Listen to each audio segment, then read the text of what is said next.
Hello everyone, welcome back to our part 3 of our JS Tech course. And in our part 1, we have created this beautiful homepage. Also, we have made this homepage responsive for our small screen devices. And in our part 2, we have created this browse jobs page where we have a functional job search bar. Suppose if we search for web developer jobs, here we have now only 2 jobs. But as soon as I remove the query, here you will get all the courses that are listed in our website.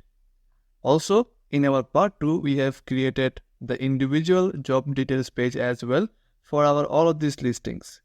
For example, if I click on this business associate listing, it will show us all the details of that specific job.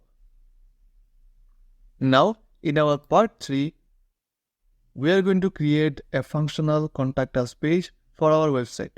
Here you can see that in the left side we have a heading, we have some text, we have a beautiful image, and in the right side we have a contact form, and underneath of this section we have a Google Map option as well. Now let's go and create this functional contact us page for our website.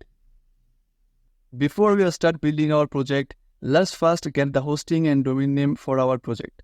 Hostinger is my personal recommendation. Not only because I have been using Hostinger for a couple of years, and till now they have provided excellent service. And on top of that, right now they are giving the biggest discount of all time. Yes, the Black Friday sale is going on. You can get up to 79% of discount in hosting with a free domain, free website migration, 24/7 customer support with only $2.49 per month. Now, let's see the features that they are providing with this pricing. So the most popular one is their business plan, which is now $3.49 per month. And some of the main features that they are providing is you can host up to 100 websites on one single hosting plan. Then you will get a free domain, a free email, free CDN, and many more features. Since they are providing an amazing discount, let's choose this plan. And if you choose the 48 months plan, then you have to pay only $3.49 per month. In that way, you can ultimately save $504. I mean, that's the biggest discount that I have seen on Hostinger till now. After choosing your plan, simply click on this continue button and then add your email address and password, and then click on this continue button and then simply add your information and then click on continue button, and then you need to select your preferred payment method. But before doing that, I have another coupon code that you can use for getting even bigger discount than this. Let me show you how to do that. Simply click on this have a coupon code, and here you have to type tech2etc all in uppercase, and then simply click on this apply button. Boom guys, here you can see that our coupon code is now applied, and now we have even more discounted price that we have to pay. This is super amazing guys. With just $150.77, you will get one of the best hosting plan for 48 months. I hope that was helpful. After completing the payment, let's get started building our project. And for creating our contact us page, first let's go inside our favorite code editor, and from here we're going to close everything and then open our file explorer, and here inside our main project we're going to create a new file, and the file name will be contact.html. And inside our contact.html, I'm going to copy this header and this footer. So for this header and footer, let's open our index.html file, and let's copy everything from here and then paste it inside our contact.html. Now let's close the sidebar and let's go to the top. Here you can see that we have our header section, So we're going to keep this header section for our contact us page. And then here we have a hero section, but we don't need any hero section for this contact us page. We don't need any feature section. We don't need any job listing section. We don't need any brand section and a team section as well. But we're going to need this footer section. So I'm going to remove the code from hero section to the team section. Now save. And now I want to see if this header and this footer is actually present inside our contact page or not. So for doing that, if I click on this contact page, as you can see that we are now in our contact us page, and inside our contact us page, we have our header and then we have our footer. Now we're going to start creating this component of our contact us page. So for doing that, underneath of our header, let's create a comment and it will be contact. Then let's create a section. Then we're going to create a class name and the class name will be contact. Then we're going to use some global class names that we have created previously in our project. So one will be for our object width because we need a specific width for our project. And then we need some section space from top and bottom, and then some extra space as well. And inside this section, we're going to create two different objects. So one will be for this image and another will be for this form. So let's create a div tag and let's create a form tag as well. And inside this div tag, first of all, I will add a class name and the class name will be contact image. And here I'm going to create a s2 tag, and for our heading it will be this one, and for our paragraph it will be this one. Now save, and if I go to our website, here you can see that we have our heading and our text. Now let's insert the image as well. So for doing that, underneath of our paragraph, I'm going to use an image tag and the sources will be images/contact.svg. Now save and let's go to our website. Here you can see that we have our contact image. After our image, let's start creating this form. So for doing that, inside our form, first of all, we have to add an ID, and the ID will be contact form. Then we're going to need a method, and a method will be post. Because if anyone submit a form, then that submit will be posted in our server. So that's why the method will be post. And in the action, we're going to add a PHP file, and that PHP file will be actually containing our email structure. And the PHP file name will be send_email.php. Later on, we're going to create this PHP file as well. Now, let's go inside our form. First of all, we need to create these labels. So that's why let's take a label. For will be name, and this will be name as well. Then we're going to need an input section. Type will be text, then name will be name, ID will be name as well. And here I'm going to use autocomplete off because I don't want this name field to be autocompleted. But if you want that, you can simply remove this autocomplete off from your input section. After that, I'm going to use this as a required field. That's it. Now save, and if I go to our website, here you can see that we have our name label and our input section. Like this one, we need to create another two sections for our email and for our message. So for doing that, I will simply copy this label and input and then paste it one more time. And for this one, it will be email and it will be email as well. And inside our this input section, I will simply select all the text, and this one will be email. That's it. And then I will paste it one more time. So this one will be message, and this one will be message as well. And here instead of input, I'm going to use a text area. The name will be message, ID will be message, and here I'm going to define some rows, and the number of rows will be 5. And I'm going to add this one as a report as well. Now save, and here you can see that we have our email and we have our message section as well. After this one, we need to create a submit button also. So let's do that. Here I'm going to create a input. Type will be submit. Then we are going to use an ID, and the ID will be our global button class name, which is gbutton,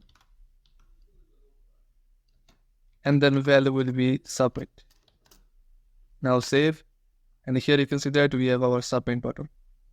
So for our this contact form, we have created the HTML. Now let's style this contact page. So for doing that, simply open our file explorer and then open our style.css. And underneath of our this job description, I'm going to create a contact heading. And for styling our this contact, we're going to take our this contact class name and then paste it here. And now here you can see that our this image section and our this email section is actually in one column, but I want them in one row. So that's why I will use display flex, and then align items will be center. Now save, and here you can see that our form and our this image section is now in one row. Now I want to add some width for our this image and for our this form as well. So for doing that, I'll simply copy this contact and then paste it here. Then I'm going to target our this contact image class name. So copy this. Okay, actually I don't need this contact. I will simply paste this contact image class name. And here I'm going to use a width of 50%. And then I'm going to add a width for our image object. And the width will be 100%. And the height will be 100% as well. Then object fit will be cover. Now save. After this one, let's do the same for our this form. So I will simply copy this contact class name and then paste it here. And then target our form. Here I will use a max width of 400 pixels. Now save. That's it. Now here you can see that our this input section is not actually taking the full width of our this assigned width. So for fixing that, I will simply copy this class name and then paste it here. And instead of form, it will be input.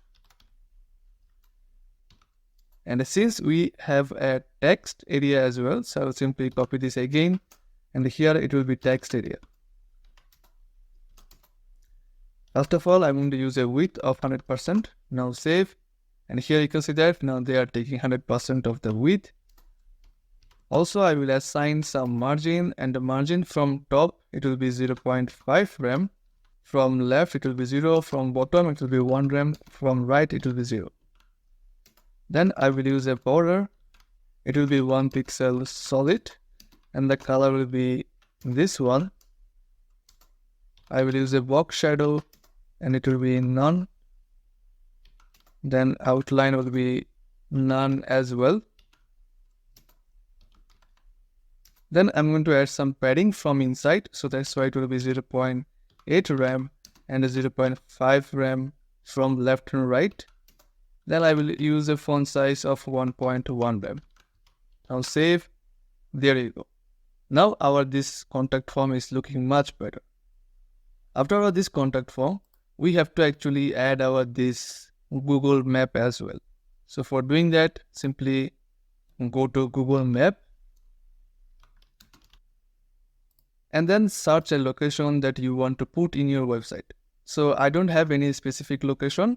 So that's why, for example, I'm going to use New York and then click on this share. Select this option, embedded a map. And from here, I'm going to simply copy this HTML. And then go inside our contact.html file. Underneath of our this section, I'm going to create another section and then class name. Class name will be contact again. And then it will be object width, then section space. After that, we're going to paste our iframe for our location. That's it. Now save. And if I go to our website, and here you can see that underneath of our this contact section, we have our Google Map. But this Google Map is not responsive yet. So for fixing that, here you can see that we have a width parameter. And inside that, we have a width of 600 pixels. So I'll simply remove this and add 100% of width. Now save. And here you can see that it is now taking full width of our website. That's it. So after our this contact page, now we need to make this page responsive for small screen devices. Because if I inspect the website, here you can see that right now our this contact form section is not looking good. So for fixing this one, let's go inside our style sheet and then let's go down to our small screen device media point. And underneath of our this job header, I'm going to create a comment. And it will be contact. And then I will simply select on this arrow option. And then I will go here. And then I will select our this contact section. And here you can see that in our contact section, we have a display property. So I will simply copy this rule from here and then paste it here. Here we have display flex. It means right now they are in one row, but I want them in one column. So that's why I will use flex direction column, and the align items will be flex start. Now save, and here you can see that they are now in one column. But now I have to change the width for this section. So that's why I will simply select this section. Here we have a div with contact image. So I'll simply click on this div and copy this class properties from here and then paste it here. Right now the width is 50%, but I will increase the width by 100%. Now save. Right now it is taking 100% of width. But now I want to assign some width for our this image as well. So that's why I will simply select the image. And here we have a width of 100% and height of 100% as well. So I'll simply copy this rule from here and then paste it here. So the width will be 70%. And the height will be auto. And I don't want to change this property. So I'll simply remove this and save. Now here you can see that our this image is actually smaller and it is looking good in our small screen device. Perfect. And as you can see that in our small screen device, our this contact us page is looking very professional. Now after styling our HTML, it's time to make this contact form functional. So for doing that, simply go on our Explorer and then create a new file. And the file name will be send_email.php.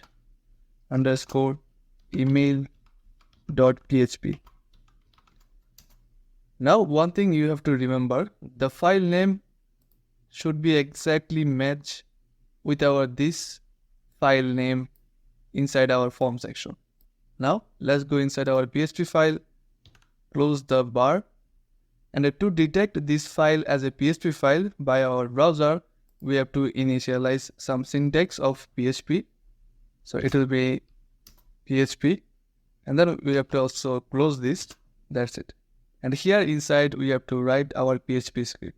First of all, this PHP script will be initialized if anyone click on the submit button.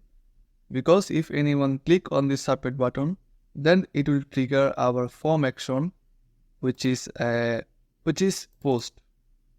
That's why we're going to use some if-else function here. So let's create a if, and then we have to use a $_server, then a square brackets. Then here we have to use request underscore method, and it will be equal to post. And if the method is post, then we're going to run this script. Now this PHP file will actually contain the structure of our email. I mean how you want your email to present in your email box. And here I will show you my preferred way that I want my emails to be in my email inbox. First, I want the name, and I want to take this name from our name property, and this name property is inside our this input section. Here you can see that we have a name property, and our name is name. That's it. Now like this one, I want to take the email, and this email contains inside the email property. Then I need the message, and this message will contain inside our message property. That's it. So now I have stored all of our information from our this form inside these variables: name, email, and message. Now it's time to structure our email. First of all, I'm going to add a to clause, and this is very important because this is where you want to add your email address, because if anyone click on the submit button, then this information should go inside your that email address. So for now, here I'm going to use example@mail.com, and then we have to take the subject, and the subject name will be completely up to you. So for this contact form, I'm going to just use new contact form submission. That's it. Then I'm going to take the headers, and these headers will actually contain some information like from who sent this email, and this will contain the name variable, and then I need the email of the sender, so that's why it will be email. Then close the line, create a new line, and alternatively these headers will actually also contain reply to, and I want to reply to the emails that I have got from our this email section. Then close the line and then create a new line.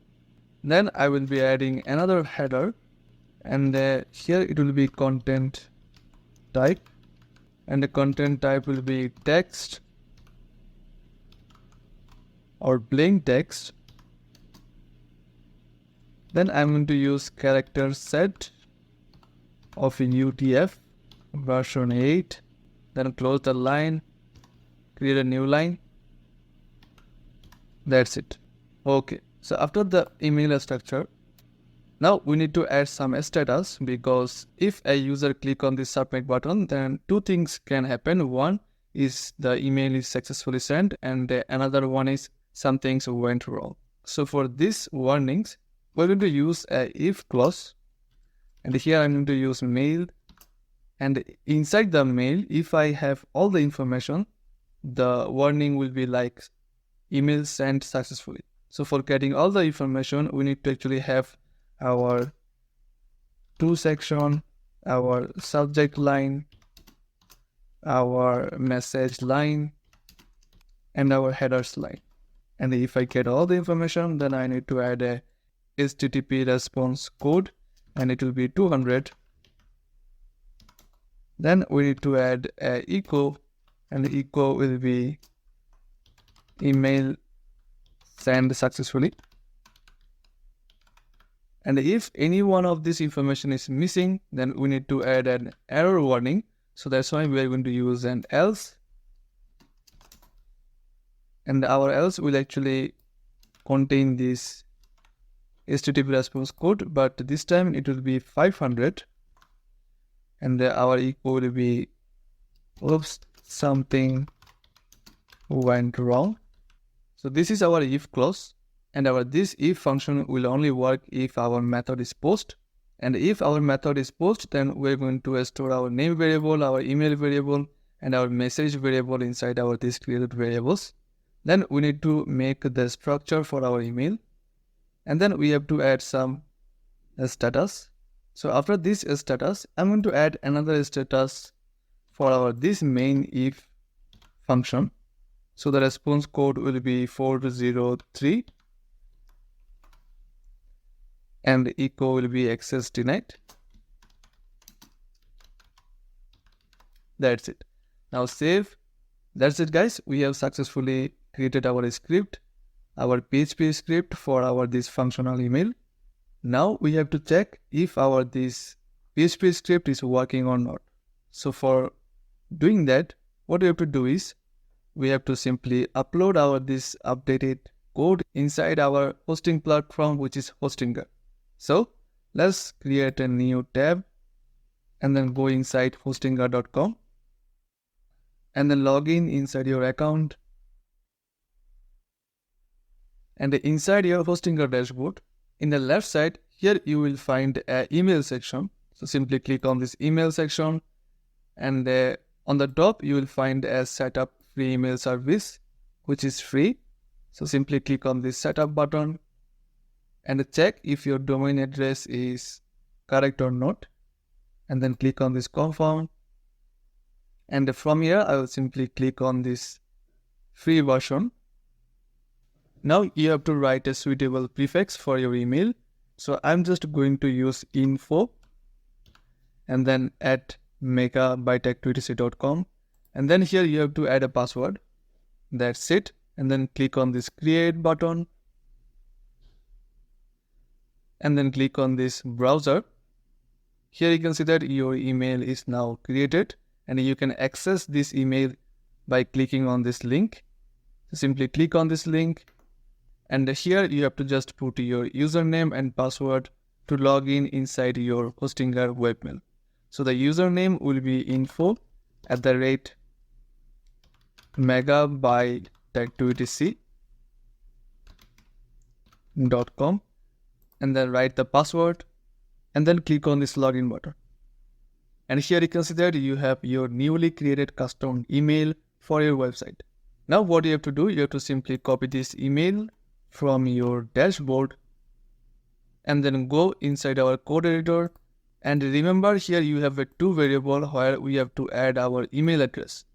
So I'll simply remove this example at mail.com and add our newly created email address, which is info@megabyteactivity.com. Now save. That's it. After saving all the changes, now let's go inside our Hostinger dashboard again, and then go inside the home, and then go to our website, and then click on the dashboard. From here, click on the file manager, and it will redirect you to the file manager of our website. And from here, we have to go inside the public HTML. And as you can see that here we have our already created files and folder. So first what we are going to do is I will simply click on this select multiple option, and then I will select all the files and folders, and I will simply remove all of them because I don't want them. I don't want any kind of overwriting things. But if you don't do this step, it is fine. If you are just updating your code, then you don't need to perform this step. But for me, I'm going to remove all the files and folders and then go inside our project folder, and then I will simply select everyone and drag and drop here. And here you can see that all the files and folders are now uploading. And boom guys, all the files and folders is now uploaded inside our server. Now let's go to our dashboard, and from here simply go to our website. That's it. Now let's go to our contact page, and here you can see that we have our contact page showing inside our website. Now let's see if this contact form is actually functional or not. So let's fill out this name field, and the name will be tag 26. and the email will be info@tech2etc.com, and the message will be, hi, this is a test. And then let's click on the submit button. Boom guys, here you can see that we have an echo which is saying email sent successfully. Now let's go to our mail and then click on this refresh button. Boom guys, here you can see that in just a second we have got our email in our inbox. Now simply open this inbox, and as you can see that we have got our message. And as you can see that we have got our inbox message. And this email is also containing the name and the email address of the sender. If you want more information, simply click on this detail, and here you will find all the information of the sender. Now if you want to reply the email, you just need to click on this reply to, and then click on this compose mail to. Then you can add a subject. This is a test as well, and I will simply copy this subject line and then paste it here in the message box, and then simply click on this button, and here you can see that message sent successfully. So that's it guys. In our part 3 we have created a completely working functional contact form for our website. And after creating this contact us page, we have also made this page responsive for our small screen devices. I hope you guys enjoyed this part of this course, but if you guys didn't watch our part 1 and part 2 of our course, then I will suggest you go and watch our part 1 and part 2 of this course. The link of all the parts will be given in the description. And officially this is the last part of this course. So if you guys have learned anything from this course, if you guys have enjoyed this course, then please do subscribe this channel, like this video, and press the bell icon for the future videos. And if you guys have any question about this video, then please do let me know in my comment section. And don't forget about our mega course that is coming soon. That's it. See you guys in a new project or a new course.